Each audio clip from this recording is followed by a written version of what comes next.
Question में हमसे कह रहा है टॉम और पीटर एक साथ काम करते हैं तो वो लेते हैं 7 होल 1/2 डेज। ठीक, कह रहा है if Tom alone can do the same work in 20 days, how long Peter will take to do it alone. ठीक, उसी काम को टॉम कर रहा है 20 दिन में, अब जबकि दोनों कर रहे हैं 7 होल 1/2 डेज में और टॉम कर रहा है 20 डेज में। तो कह रहा है कि पीटर जो है वो अकेले कितना काम कितने दिनों में करेगा। ठीक, तो अगर हमें ये निकालना पड़ेगा तो हम क्या करेंगे, नंबर ऑफ डेज निकालना है पीटर के। तो अगर हमें ये पता चल जाए कि हमारा टोटल वर्क कितना है, ठीक, और अपॉन पीटर की efficiency, Peter efficiency plus Tom efficiency, तो हमें नंबर ऑफ डेज बहुत आसानी से चल जाएंगे पता। तो टोटल वर्क निकालने के लिए हमें क्या करना पड़ेगा, 7 होल 1/2, इसे हमें कन्वर्ट करना पड़ेगा 7 2 ज़ा 14 और 1 कितना हो गया 15/2।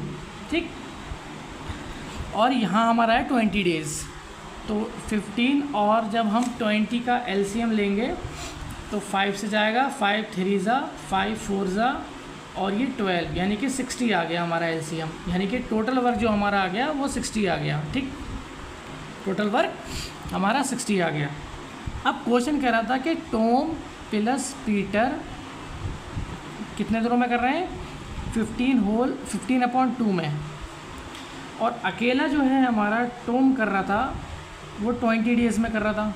ठीक, टोटल वर्क कितना आ रहा है हमारा,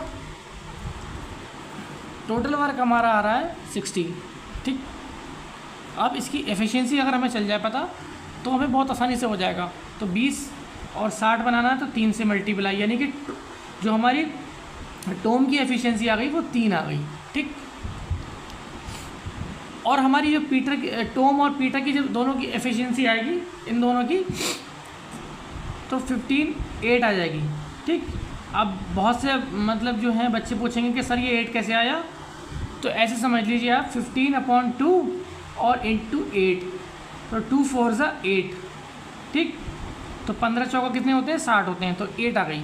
तो जब टॉम और पीटर की एफिशिएंसी 8 आ गई और हमारी खाली टॉम की एफिशिएंसी 3 है, तो पीटर की एफिशिएंसी आ जाएगी हमारी 5, क्योंकि हम 8 में से 3 निकाल देंगे तो हमारी 5 आ जाएगी। ठीक, अब कह रहा था पीटर अकेले उस काम को कितने दिनों में करेगा, तो टोटल वर्क कितना 60, और किस एफिशिएंसी से करेगा पीटर हमारा 5 एफिशिएंसी से, तो क्या आंसर आएगा हमारा 12, यही आंसर हो जाएगा, यानी कि 12 डेज़ में पीटर उस काम को कर लेगा।